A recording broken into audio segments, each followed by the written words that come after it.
Welcome to Fashion Neurosis, Rick Owens. Thank you so much for being on the couch. It's my pleasure. Could I ask you why you chose what you're wearing today? Oh, I like a uniform. I just turned 62, and so I kind of somewhere inside me, I'm still the flamboyant 19-year-old, but I feel like I need to have a little bit more dignity. And the other thing is, I think when your face changes as you get older, like the lines and the creases, I think they can get a little messy if your clothes are too messy, and you need to kind of set it off with something a little bit more tailored. I totally agree with that. I think I used to wear a lot of vintage, but as I've become more vintage, I don't want to look like the old Exactly. clothes. So Yeah, I'm totally. right with you. And then I always wear the heels when I go out because it's my protest. It's kind of my protest against judgment and judgment in general. It's kind of to mock the judgment that we're all subject to that's so pervasive right now. It's always been there, of course, but now with online criticism, that kind of judgment is just such an overwhelming wave that I kind of feel that I have to promote my values, which have always been about that I want to be the guy that provides options to our standard aesthetics, which can be kind of narrow and sometimes cruel. And I mean, I keep repeating this, but I feel like that's kind of become the role that I want to have. I want to be somebody that champions alternative aesthetics to the people who don't see themselves reflected in our standard aesthetics that are stridently proposed in airport beauty and perfume aisles.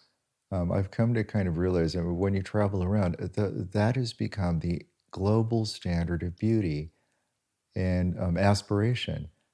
And that kind of irks me. So I want to be the opposite of that. I want to balance that out when I'm at the airport. I want to be the alternative to that. And it's not like I want to eliminate that aesthetic because it has value and it's beautiful. I don't disapprove completely. I just want to make sure that there is another option and that hopefully I can balance it out. Do you actually have a presence at the airport? No. So maybe it's just sour grapes. Maybe No, that's I maybe I'm agree being that bitter. it seems particularly the level of disapproval sort of en masse at the moment, not just in the fashion world, but in all the world seems very, very intense and hectoring. And I've noticed that you seem like a radical, but it's very generous and gentle the way you invite people into representing them, you know, how you've just described. And I think it's very lovely. And that's why I've always felt sort of drawn towards you. I remember first really meeting you properly when we went to the animal ball at Clarence House with then Prince Charles and Camilla. And I saw you and Michelle arrive and I thought, I'm sticking with them. And you graciously allowed me to just hang on. And I had such a fun time. I remember us going around and looking at the paintings and it was great, but you're quite an amazing figure and you're very generous with that. I always think Michelle's the amazing figure, and I'm kind of just, carrying her purse. Well, you do it very well.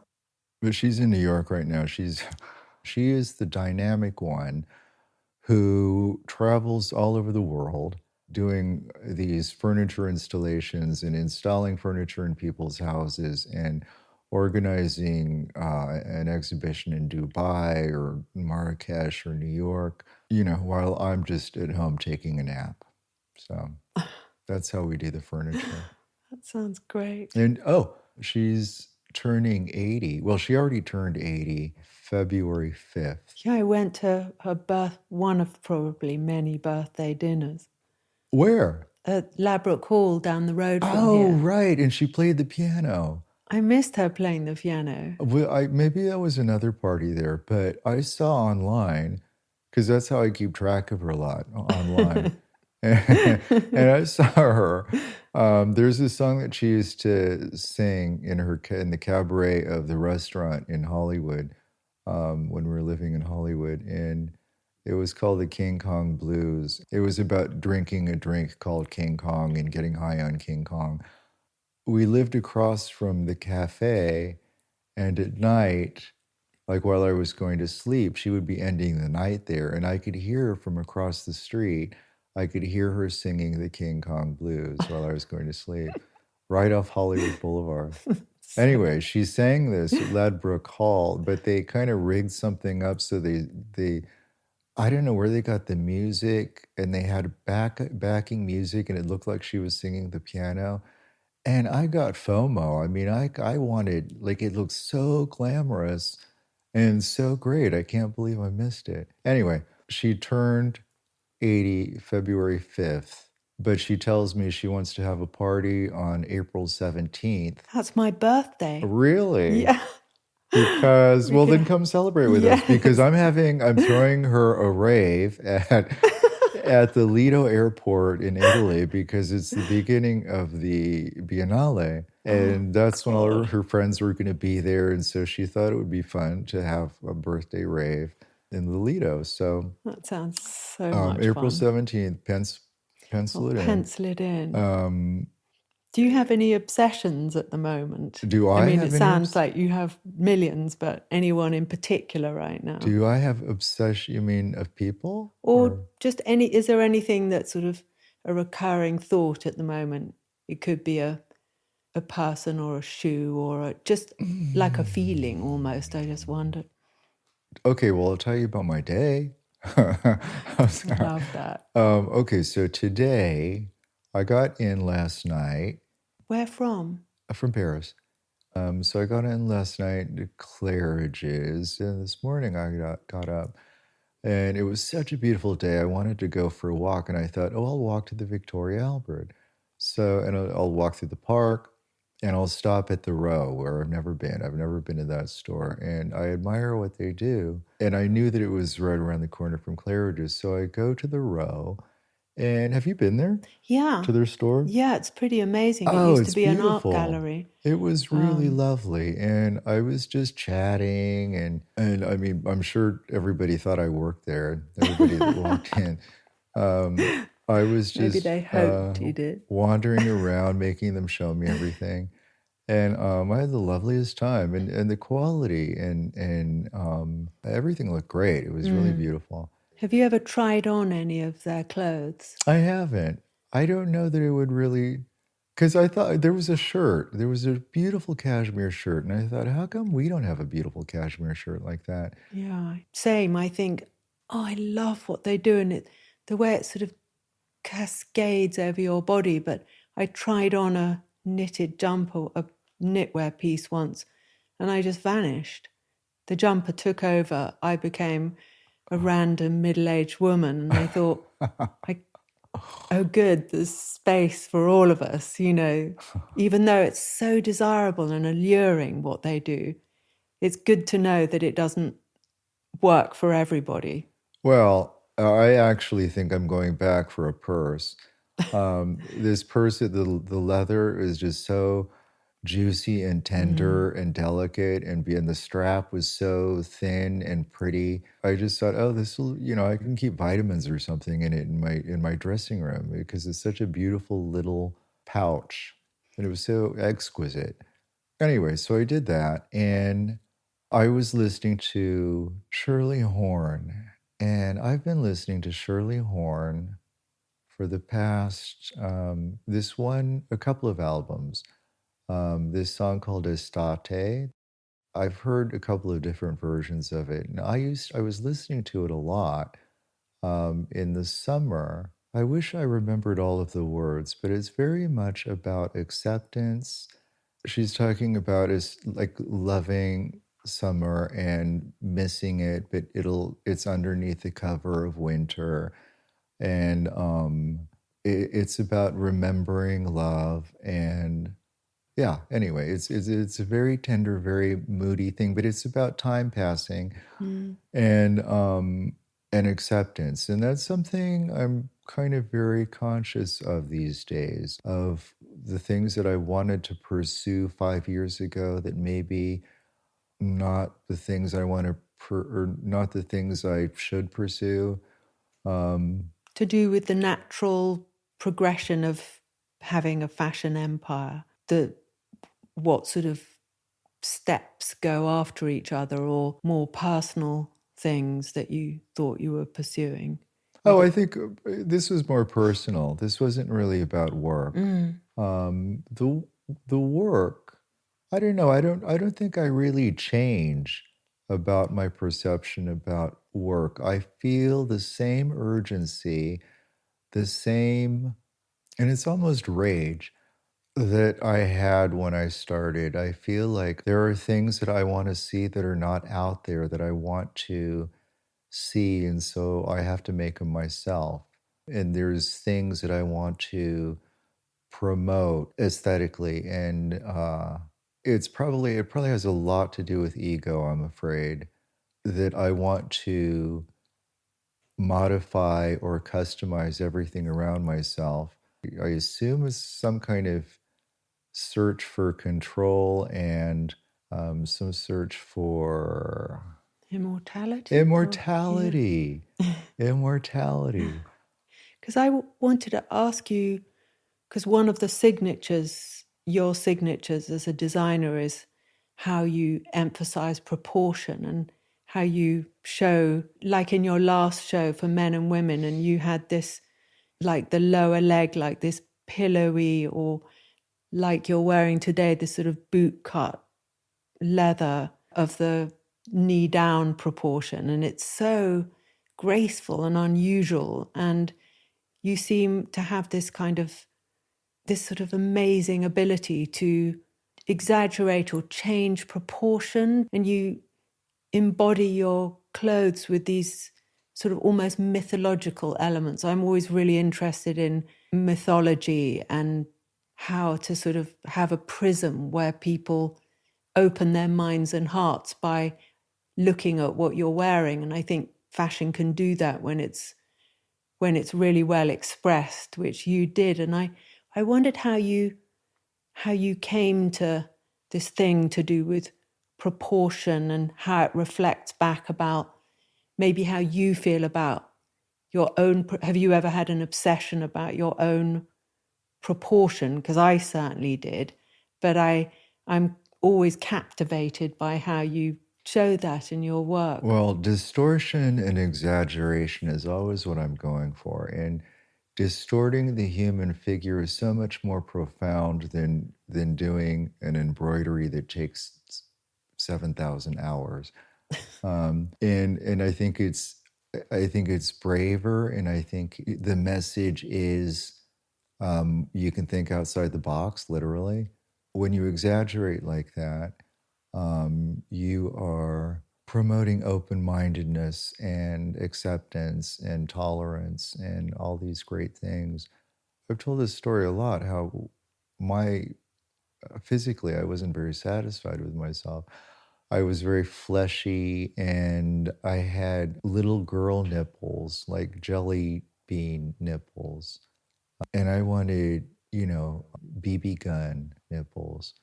But anyway, I had soft jelly bean, not jelly bean, jelly. Jelly tot, maybe? Hmm? Jelly tot? You know, jelly tots, they're like little domes. Yeah, it was a Well, little dome. It was definitely a little dome. And I remember actually that when I was in early high school, I remember that I wanted to wear t-shirts, but I was embarrassed of them. So I would tape Band-Aids over my nipples because they puffed out so much. So there was that. And then my shoulders were very narrow and my hips were kind of wide. then in my 30s, or late 20s, I think Michelle and I got together when I was 27 or 28. She she was going to the gym, and so I started going with her. And so she kind of encouraged me to go to the gym because I was drinking so much too. She thought that I needed to sweat out the booze. So, which I did, which was a good idea. But anyway, then I got into that with a trainer, and then I started taking steroids and totally changed my body. I mean, the steroids made me big and puffy, but they made the shoulders wider, and they did things, the steroids. And then when I stopped taking the steroids, all of the puffiness evaporated, and all of a sudden, underneath, I had this new scaffolding. I Wow. had I had the BB gun nipples that I always wanted. I had pecs, I had shoulders, like it was magic. But changing my body like that, it changed my attitude about clothes. Like Mm. clothes didn't matter that much anymore because I felt like I had profoundly exaggerated and distorted um, myself in such a total way that that satisfied my need for adornment or for how I presented myself. Now, of course, I'm distorting to a ridiculous level. I mean, the shoulder pads, obviously, these aren't my shoulders, but and then recently, I was wearing in the summer. I was wearing very deep V necks because my cleavage, my tits were so good, or they were at their peak, and I thought, this is as good as it's gonna get. Yeah. So I'm gonna like the V neck's gonna get lower, the heels are gonna get higher, the shoulders are gonna get wider. I think this is one of the joys of getting older, is that you just appreciate it so much more when it's there. You think, I have to show this because I'm just disappearing into the horizon. So I'm going I to, like that film, The Producers, where he screams out of the window, flaunt it, baby, flaunt it. And I believe in that more and more as time I goes have to past. assault people with my tits while I can. And Definitely. now the hair is going, but actually, when I look at it, this is kind of the hair that I always wanted because my hair was always like a little too thick and bushy, and it was Mm. curly, so I had to have it chemically straightened all the time. And then it started thinning out. Now I have like a bit of a bald spot on the crown of my head. But I always liked Riff Raff from the Rocky Horror Picture Show. And that's kind of the look that I'm going for, kind of like sleazy long hair. And I'm getting there. I'm getting that Riff Raff hair I was onto it like when I was 16.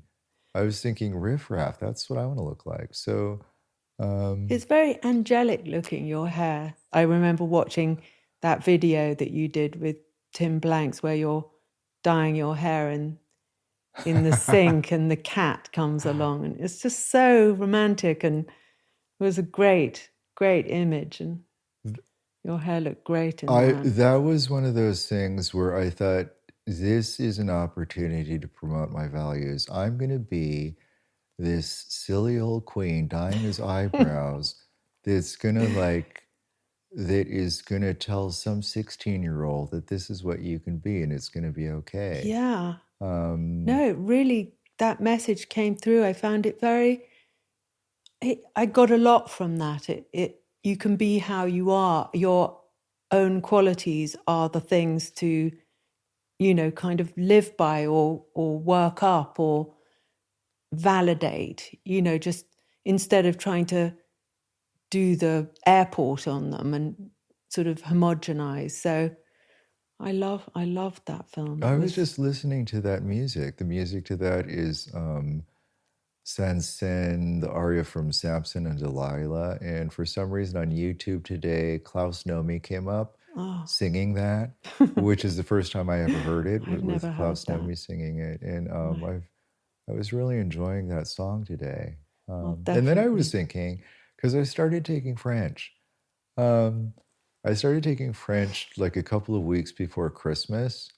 I was kind of thinking about what is my life about now, or what is it turning into? And I thought, Paris is kind of where it seems like I never thought about it because I'm always moving around so much, but I felt like this neighborhood and this house this is my place. This is where I feel this is home now. And I hadn't really thought about it, but because, maybe I was thinking before, is Italy home?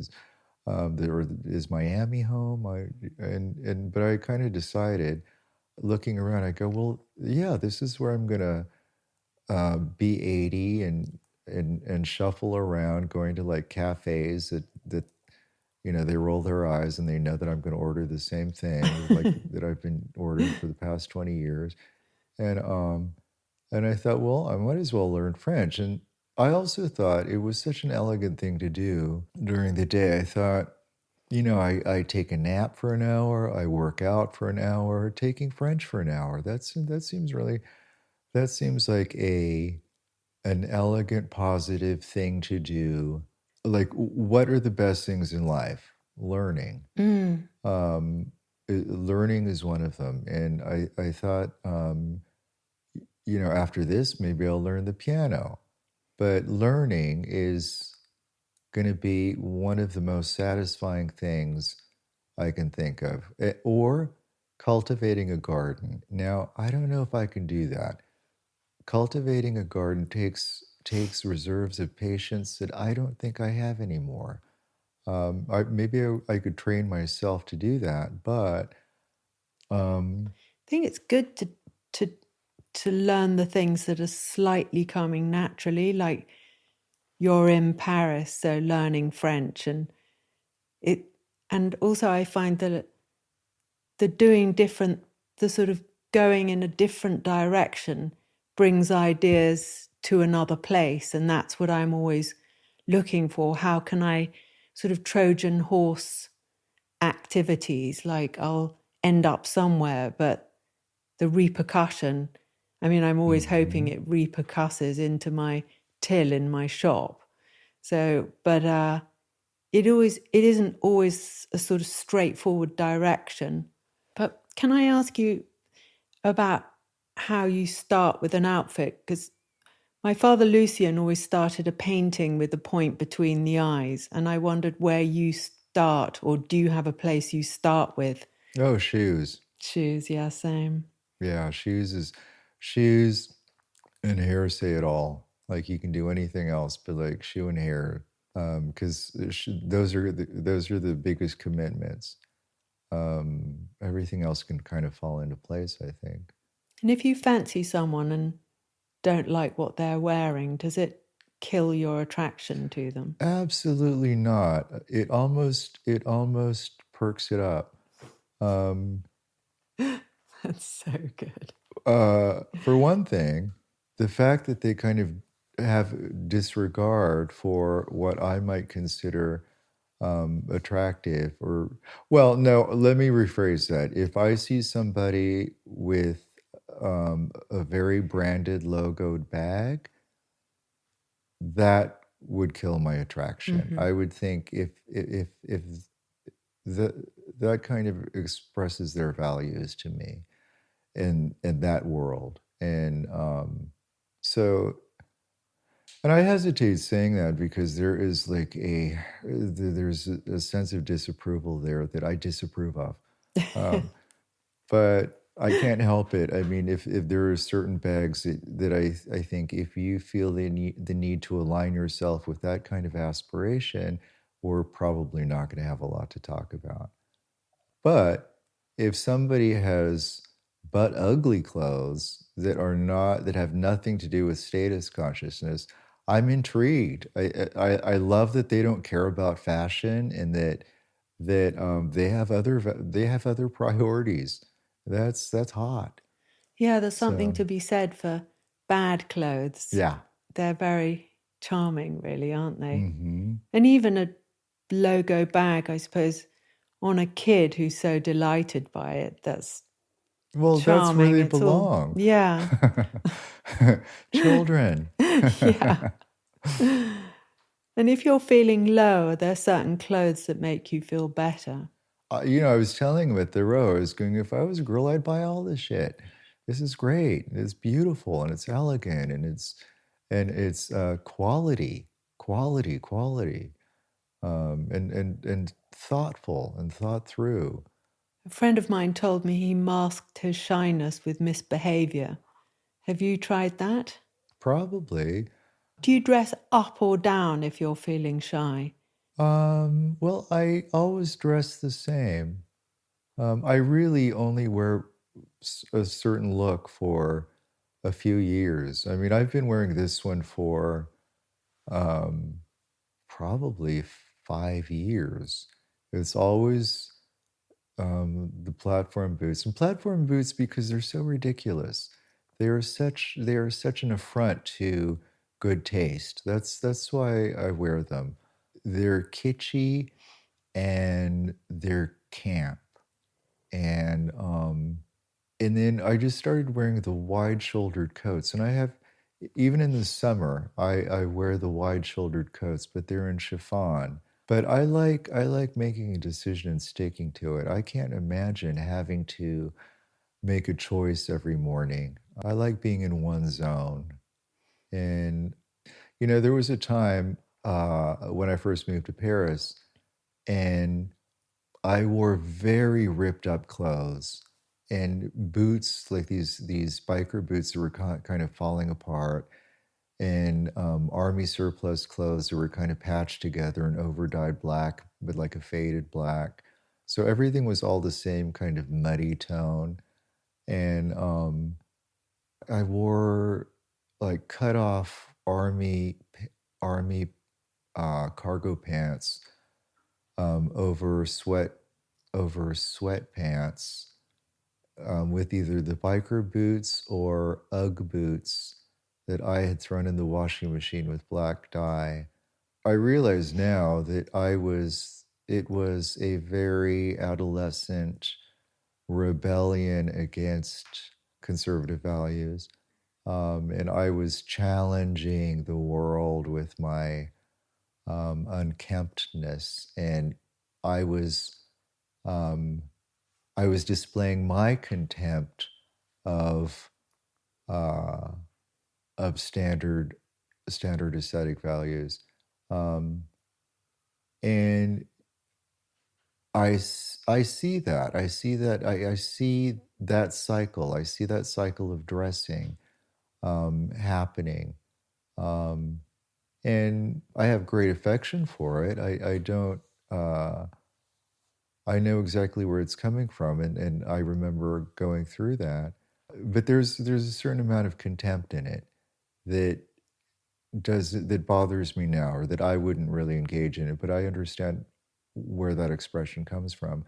Now I feel like I want to present something a little bit more formal and respectful. I think there was a snotty contempt then, and I think now there is a accepting formal politeness that I'm kind of reaching for.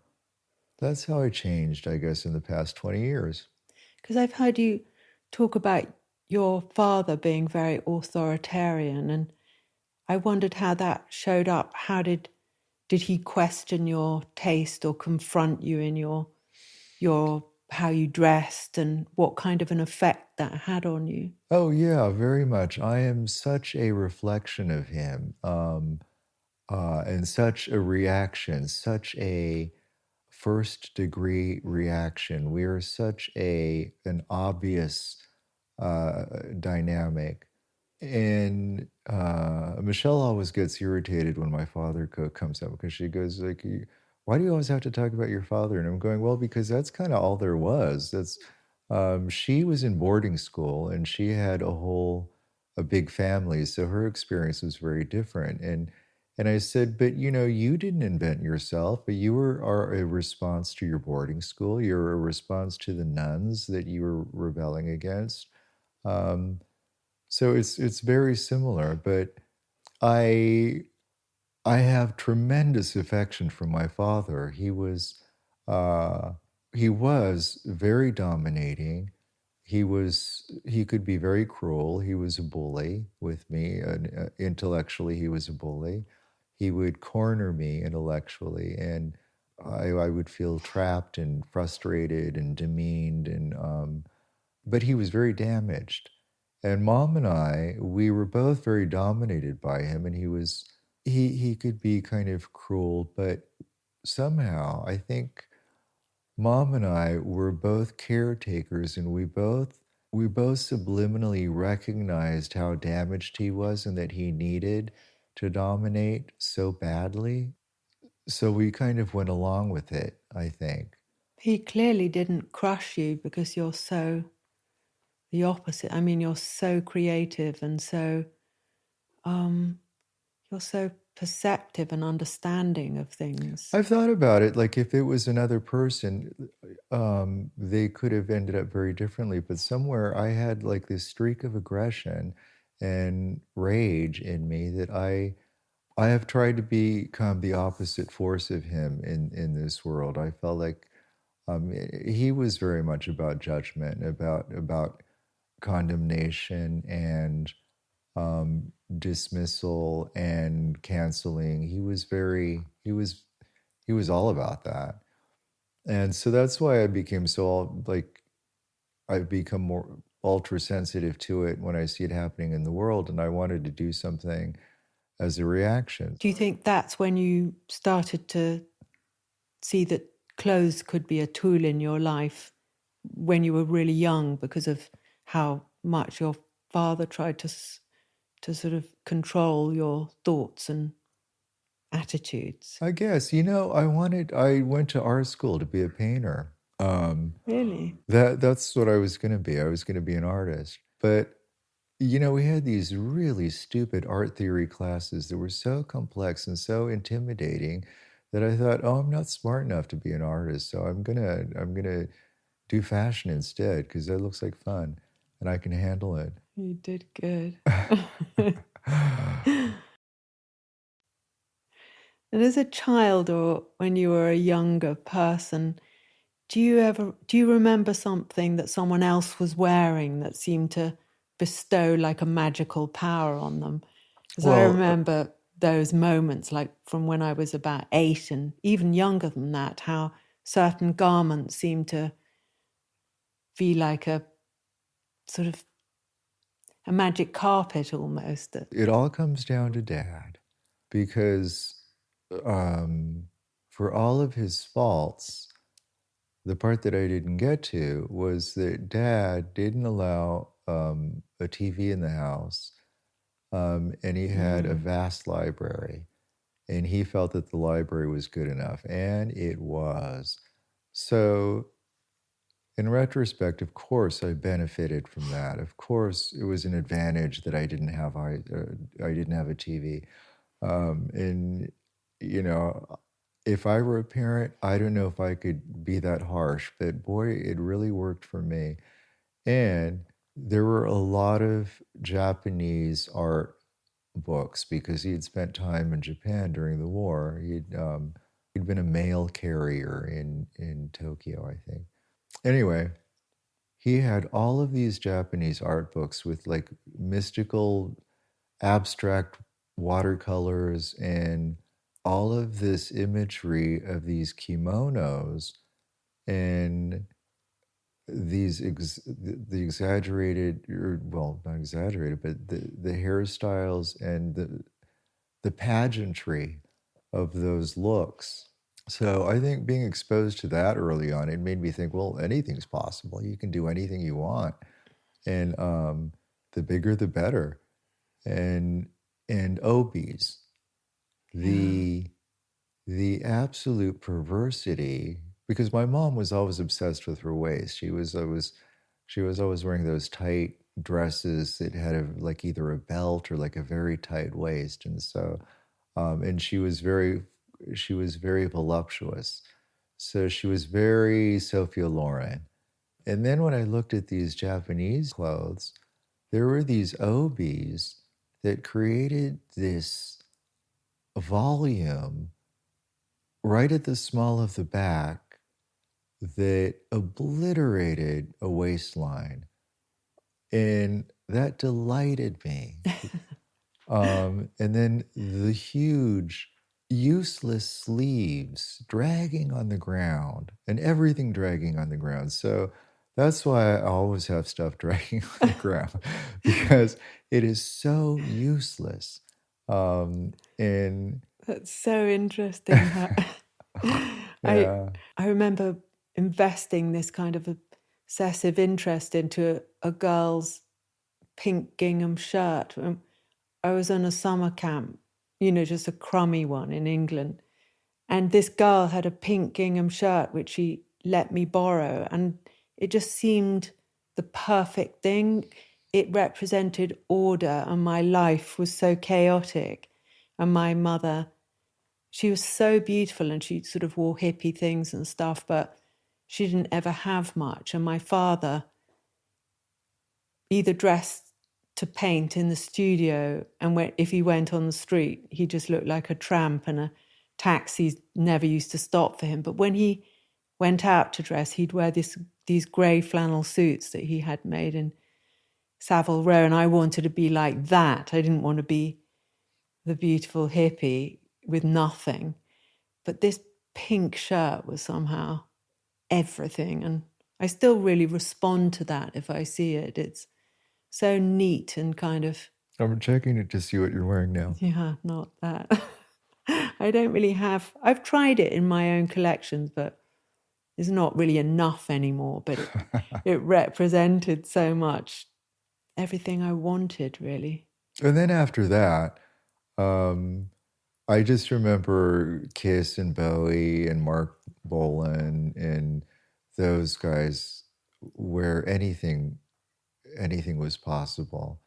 I do remember wanting jeans at one point, and I think Mom got me some jeans that were polyester from J.C. Penney, and I knew they were the wrong jeans, but that's all I could get. So, did you have fights with your parents at all about wanting things that I suppose your father was saying no a lot, but did your mother indulge you in secret? Oh yeah, Mom indulged me, and I don't really remember that many fights with Dad. I do just remember wearing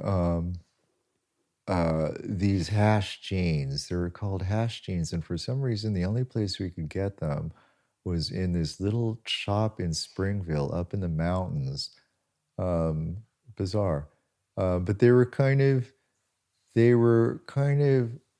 maybe they would be called Elephant Bell, but they were big enough at the bottom so that they could cover your shoe. They were tight crotched and they kind of were high waisted. I think we called those Oxford bags. Were they the same? Did you ever... I don't know about Oxford they bags? were called, yeah, I've heard about them, but they were, I feel in my head, Oxford bags were more tailored. And these were very fitted around the hips, and then they went straight from the hips to the floor. So they were kind of, but I do remember one time my dad walking past or something and saying, like, aren't those pants emphasizing your crotch a little bit too much? And I was like, well, yeah. I mean, I didn't say that, but I mean, of course, that was the whole point.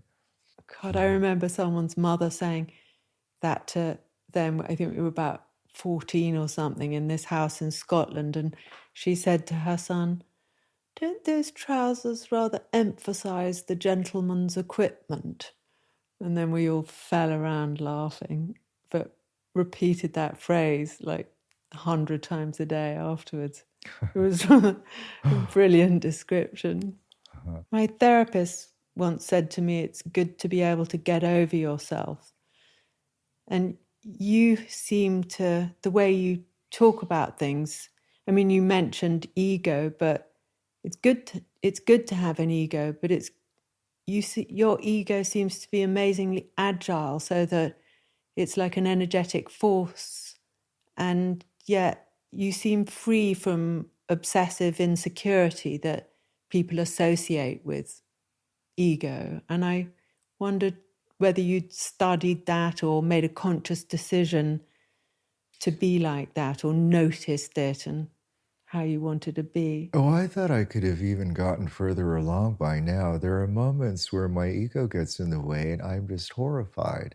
I'm thinking, I thought I had reached, or I was hoping I would have reached a different level of serenity by now. But then this ego thing just kind of, it shocks me. And, then I have to forgive myself and go, well, everybody's just human. I mean, these are just dumb human impulses that you never really completely control, or you never learn how to completely control them. They're just going to come up. It's just, if you can recognize them and just kind of deal with them. But Yeah, I was kind of shocked when he said that to me, and I could feel, the germination of like, God, how are you telling me to get over myself? And I'm sitting here. And then I realized it was a really good thing to remember, because when I do feel like confronted and I feel my my pride offended or whatever it is, I think, I could get over yourself and see what's left. And then I can deal with that. And I'm much better equipped to deal with that if I want to, even if I want to get the sword out and chop their yeah, head but off. then I'm thinking, why am I even having this conversation in my head? Shouldn't like my default setting just be serenity by now, after everything that I've looked at and tried to learn? Haven't I gotten further along by now? But it's My much more fun when you are kind of, I find, like when these things come up and, is it? well, at least, you talked about learning French, and, Yeah. it's part of that, really. I find it interesting. Yeah, there's these weird things that still come up. Like, for instance, public speaking, like having to give a speech or present an award or something. I still can't do it. I still don't like doing it. And, I think to myself, it's just vanity that makes you so self-conscious. Like, what does it matter? Who cares? Like what you were saying, everybody's like busy in their own thoughts. They're not really obsessing over you. But then there's something about getting up in a room full of people and that energy, and it's just so uncomfortable. And I'm embarrassed that I'm uncomfortable because um, in my head, it just doesn't make any sense. But don't you find that, I know exactly what you're talking about, of course, but that sort of extreme uncomfortableness is also what produces ideas. It produces like how you decided to change your body, design your clothes. It is the agitator that produces ideas as well, even though it's almost sort of annihilating how much discomfort it produces as well. And I heard you talking about personal discomfort as well. And I suppose, is this what it means to you? Um, Or whether you were talking about your shoes hurting? Or, I don't think you were answering some really interesting questions on ID, which I watched, which are really, I was it was really talking great. about Anthropomorph, Constantine. And Constantine, I discovered on Instagram because she was unhappy as a boy. And I could see there was a desperation in her expression, in what she was doing, because she was creating these masks, these flesh colored masks that she was putting on herself, and there were no eyes on the masks, and they were in the shapes of these microorganisms. They were just flesh-shaped lumps. And I was so thrilled and inspired. I was thinking, this is somebody who is taking control of their destiny. They are unhappy with who they are. They are going somewhere to an outer planet. They are, and it was romantic and poignant. There were no eyes. It was just this shape. So I reached out, and I did some images with her, and then at some point she was ready for her transition, and she fulfilled her transition, and she sent me the first mask that had attracted me to her, that had made me approach her or reach out to her. She sent me the first mask because she doesn't need it anymore. Gosh, that's And incredible. I love having the mask, but I miss her. And I'm thinking, I was only reaching out because this was somebody under stress. And now that they've found their peace, I miss the person that was so frustrated, unhappy, and struggling and raging against the position that she found herself in. I miss that person, and I'm thinking, oh my God, I'm a predator. Anyway, it was just kind of It's an odd thing. interesting Yeah. being part of someone, I suppose, being, walking. I often think of, the walking by the side of, like, my closest friend. We talk about the beauty alongside, and when we're going through stuff, we talk about other stuff that keeps us going, really. And You talk about other stuff to each other? yeah, like, Do you both acknowledge that you know that you're talking about other stuff to avoid talking about something else? sometimes we know we do that, but we also do talk about the stuff that's so unbearable, Yeah. lots of what's happening now. But it's too intense so that we talk about what she's writing or what we've read, those things that are just like they're not whimsical. They are as intensely fierce as any kind of Alexander the Great chopping through the knot, which is something that I often think about and kind of kept me going as a child. Well, there is such power in looking around you and tending to your own garden. Mm. That's what I see my work as, Yeah. tending my garden. Um, 'Cause it and was that's the most valuable thing I can do.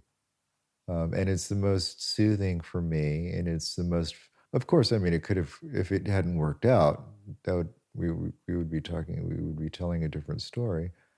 But cultivating a garden, I mean, that's the best thing you can do. And cultivating a garden applies to raising children, having a family. That's cultivating a garden. Yeah, I know. I There's a lot suppose of it's ways. part of getting over yourself, isn't it? Hmm. It's something else. Just I could never be a parent. That is just, I'm I don't know, I that just seems overwhelming to me. I'm just too selfish. Um, but it I sounds like what you did for Constantine is a type of thing, a I parent, do and you seem to do that for I people. do get these paternal urges, and I do act on them. And even making the clothes you do, you provide a service which is what I know as a mother. I have one son, and that's my kind of main focus, is to make sure he has what he needs to be able to fly off. I do that too, but I feel like it's more vain. I feel like I'm seeking vengeance for the little sissy, the little scared sissy.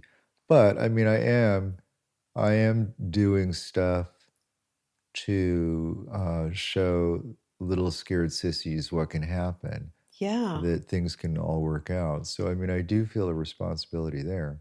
Also, whatever gets you to where you need to get to, whether it's some elements of vanity, you learn along the path, or you're kind of undermined by vanity, but that doesn't seem to happen to you. I wonder though, because, changing my body was such a triumph.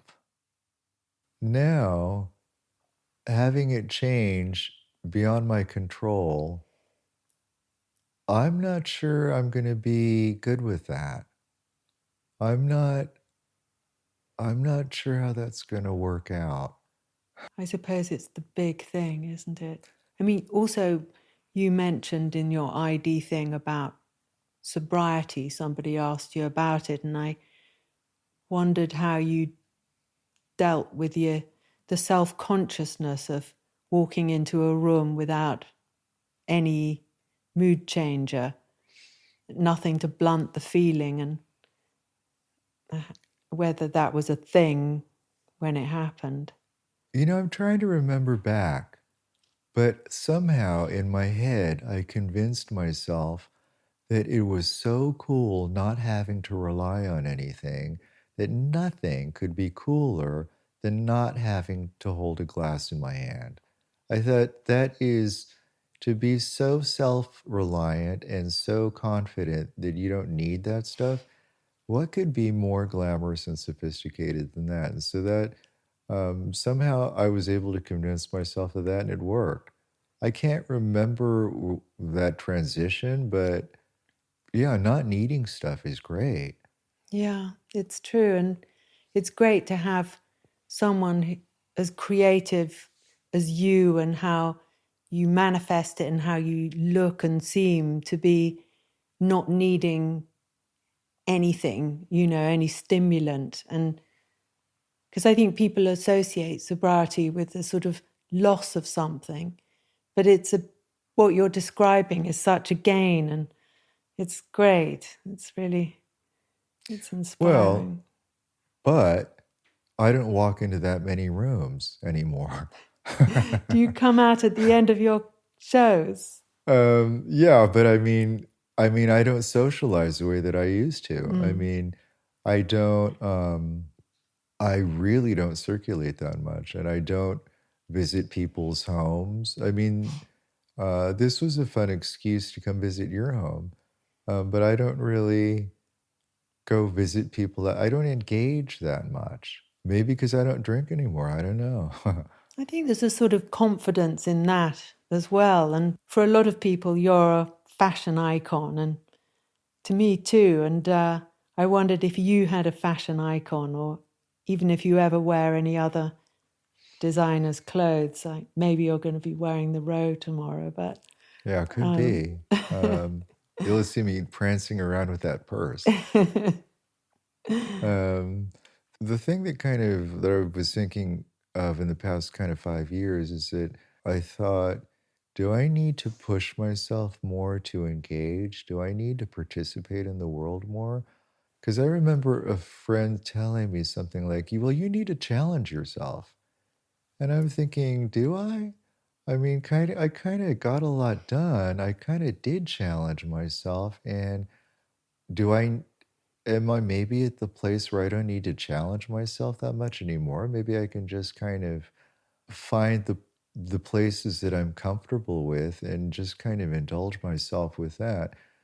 Um, and as far as circulating goes, a lot of that, I wonder if a lot of that is about um,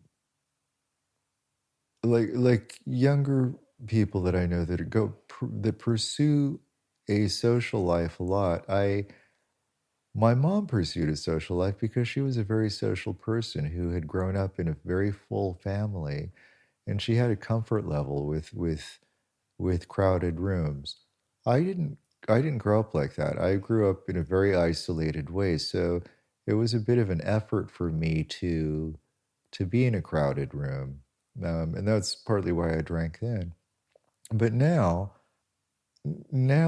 I've accepted that that is not my comfort level, and that's okay. And I have found such vast validation, more validation than I ever dreamed of, really. So that is so satisfied in a way that my need to circulate, it's not as intense as it used to be. Before I needed to be with people. I needed to be recognized. I needed to rub elbows. I needed to feel connected.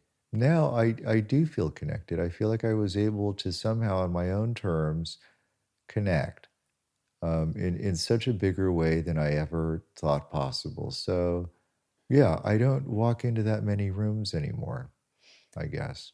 Now you're free to learn French, and Yeah, it's and just fantastic. accept beautiful invitations like this. So, Well, thank you so much, Rick. Thank you for sharing your fashion neuroses with me, and it's so lovely to watch you lying all the length of the sofa. And I'm a little disappointed that I didn't burst into tears at some point, aren't you? no, I'm happy with everything. It's been so great. Thank you so much. It was my pleasure.